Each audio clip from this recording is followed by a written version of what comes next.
Assalamualaikum warahmatullahi wabarakatuh. Nama saya Dwi Aulia dari PJJ Manajemen kelas MC 218 dengan NIM 2502010111295. Di sini saya akan mempresentasikan analisis saya dari kasus tewasnya maling ayam yang dikeroyok oleh warga sekitar di Buleleng, Bali. Nah, kasus ini merupakan kasus yang cukup heboh di masyarakat Indonesia karena masyarakat itu terpecah menjadi dua kubu, di mana ada yang mendukung dan ada yang pro dan kontra. Di Indonesia sendiri, kasus ini merupakan salah satu kasus yang menggemparkan dan pastinya menuai banyak pro dan kontra dari masyarakat. Di negara kita ini sudah banyak sekali kasus yang terjadi yang serupa ya, seperti kasus maling ayam ini, di mana pelaku tewas dihajar massa saat melakukan aksinya. Nah, sebetulnya jika dilihat dari berdasarkan nilai-nilai Pancasila, jelas ini adalah suatu pelanggaran etika dan moral yang sesuai dengan nilai-nilai Pancasila. Pada sila pertama, yaitu ketuhanan yang Maha Esa, jelas ini sudah tidak sesuai. Perilaku pengeroyokan ini sangat menyimpang dari nilai Pancasila pertama, karena seharusnya hukuman itu dilaksanakan oleh pihak yang berwajib atau berwenang. Jadi dalam agama apapun itu kita tidak diperbolehkan dan tidak dibenarkan untuk mengambil nyawa seseorang secara paksa tanpa adanya indikasi hukuman yang jelas dari pengadilan. Jadi tidak sesuai aturan gitulah intinya, dan itu udah sangat salah. Lalu pengeroyokan ini juga melanggar etika dan moral pada sila kedua, yaitu kemanusiaan yang adil dan beradab. Meskipun awalnya korban adalah pelaku yang kemudian dihakimi oleh masyarakat sekitar secara brutal dan ugal-ugalan, tapi tetap saja seharusnya pelaku memiliki hak asasi manusia yang harus kita hormati, yaitu hak untuk tetap hidup. Nah, aksi pengeroyokan yang dilakukan itu sudah menunjukkan bahwa masyarakat sekitar sudah kehilangan adab dan empatinya terhadap sesama manusia.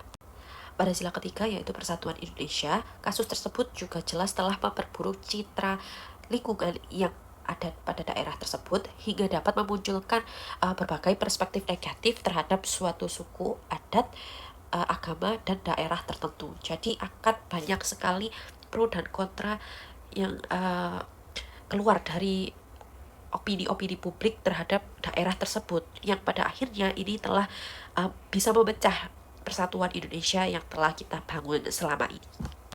Nah, selanjutnya adalah sila keempat, yaitu kerakyatan yang dipimpin oleh hikmat kebijaksanaan dalam permusyawaratan perwakilan. Nah, di sila ini menurutku itu sudah sangat tidak sesuai perilaku masyarakatnya terhadap sila keempat ini, karena di sila keempat ini harusnya kita mengedepankan musyawarah, mufakat ya, tapi tidak dilakukan oleh masyarakat pada kejadian itu. Masyarakat lebih mengedepankan emosinya, kekesalannya, hingga sepertinya sudah hilang akal dan sudah tidak manusiawi sekali. Jadi mereka melakukan aksi pengeroyokan itu, dan hal ini sangat merugikan banyak pihak. Jika masyarakat bisa berpikir lebih jernih dan panjang, seharusnya mereka lebih menyerahkan masalah tersebut kepada kepolisian atau yang berwenang untuk mendapatkan hukuman yang sesuai atau setimpal. Nah, yang terakhir adalah pada sila kelima, yaitu keadilan sosial bagi seluruh rakyat Indonesia. Ini jelas kasus ini telah menyimpang dari pedoman Pancasila, nilai-nilai Pancasila pada poin kelima ini, sila kelima ini. Karena pelaku pada akhirnya tidak bisa menerima hukuman sesuai dengan aturannya, malah keluarga yang ditinggalkan mendapatkan banyak bantuan dari berbagai lini masyarakat dan meninggalkan kewajibannya untuk mengganti kerugian dari pemilik ayam tersebut. Malah pemilik ayam tidak mendapatkan haknya kembali dan tidak bisa mendapatkan uang ganti rugi. Bahkan tidak ada bantuan yang diberikan oleh masyarakat kepada pemilik ayam yang jelas-jelas seharusnya adalah orang yang dirugikan dalam kasus ini. Jadi ini sangat-sangat tidak adil dan telah uh, sangat-sangat menyimpang pada Pancasila kelima. Nah, pada kacamata hukum Indonesia, kasus ini merupakan kasus yang sangat besar ya. Karena di Indonesia sendiri, tindakan yang melenceng atau tidak sesuai dengan hukum aturan yang berlaku seharusnya ditindak secara hukum oleh aparat yang berwenang. Jadi tidak bisa serta-merta langsung dihakimi di tempat oleh masyarakat tanpa adanya ketentuan hukuman yang jelas. Dalam kasus ini ada beberapa pasal yang perlu dipertimbangkan, yaitu pertama adalah pasal pembunuhan, yaitu pasal 338 KUHP yang berbunyi barang siapa dengan sengaja merampas nyawa orang lain akan dapat hukuman penjara maksimal 15 tahun. Nah, ini pelakunya adalah masyarakat atau warga sekitar. Lalu yang kedua adalah pasal penganiayaan yang mengakibatkan kematian, pasal 351 ayat 3 KUHP dengan ancaman hukuman maksimal 7 tahun penjara. Nah, yang ketiga adalah pasal pengeroyokan di pasal 170 KUHP yang berbunyi kekerasan bersama-sama terhadap orang yang mengakibatkan luka atau kematian akan mendapat hukuman bisa sampai 12 tahun jika menyebabkan kematian. Nah, di sini kan kasusnya sampai tewas ya. Berarti kan pasti ada orang-orang yang telah ditangkap atau menjadi suspek oleh kepolisian yang akan mendapatkan hukuman sesuai pasal-pasal ini. Nah, ada di satu pasal yang harus diperhatikan, yaitu pembelaan terpaksa, pasal 49 KUHP. Nah, di pasal ini seharusnya pengeroyokan yang dilakukan oleh masyarakat itu tidak dianggap melanggar atau tidak bisa dipidanakan, tapi jika melakukan pembelaan tersebut secara terpaksa dan sesuai. Jadi maksudnya serangan atau ancaman langsungnya seimbang dengan apa yang dilakukan oleh pelaku. Nah, di sini tuh sebetulnya pembelaan yang dilakukan oleh korban itu diperbolehkan asalkan sesuai dan seimbang. Serangannya itu sama dengan bagaimana pelaku terhadap menyerang korban. Dan hal itu tidak akan mendapatkan pidana, jadi kayak bebas gitu. Tapi pasal ini mendapatkan banyak kontroversi dari masyarakat karena dinilai lebih pro kepada pelaku. Sedangkan saat menjadi korban, kita itu tidak bisa memperkirakan sebesar mana serangan yang kita berikan untuk melakukan pembelaan. Nah, pada kasus maling ayam ini, sebetulnya masyarakat yang melakukan pengeroyokan sebetulnya bukan pemilik ayam, jadi mereka tidak berhak untuk memberikan hukuman yang berlebih kepada pelaku. Maka jelas masyarakat yang melakukan pengeroyokan akan mendapatkan hukuman sesuai dengan pasal yang berlaku.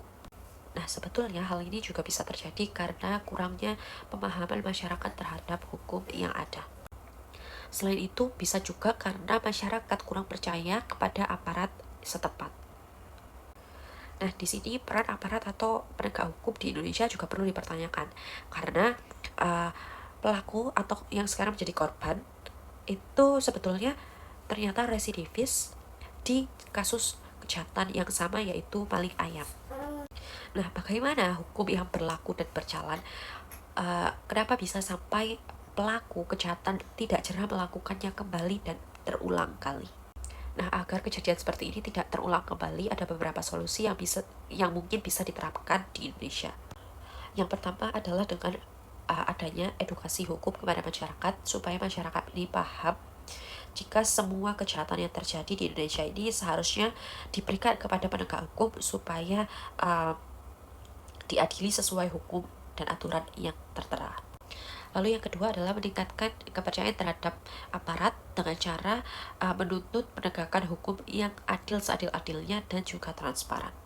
Lalu yang ketiga adalah memperkuat tokoh pada masyarakat supaya bisa membantu saat situasi yang tidak diinginkan seperti kasus ini, supaya bisa meredam emosi dan tidak kalah dengan kekesalan atau emosi warga sekitar. Lalu selanjutnya adalah penegakan hukum dengan hukuman yang seadil-adilnya dan dipastikan memiliki efek jerah supaya tidak lagi terulang gitu loh. Residivis yang ada di Indonesia ini supaya bisa berpikir dua kali jika akan melakukan kejahatan itu lagi. Yang terakhir pastinya dengan menanamkan nilai-nilai Pancasila kepada kehidupan sehari-hari bukan cuma mempelajarinya saja tetapi juga menerapkan supaya kehidupan ini menjadi lebih baik dan ketentraman di Indonesia senantiasa berjalan sampai kapanpun. Sekian dari saya, mohon maaf jika ada salah kata atau mungkin suara saya kurang terdengar karena saya sedang sinus. Kurang lebihnya saya mohon maaf. Wassalamualaikum warahmatullahi wabarakatuh.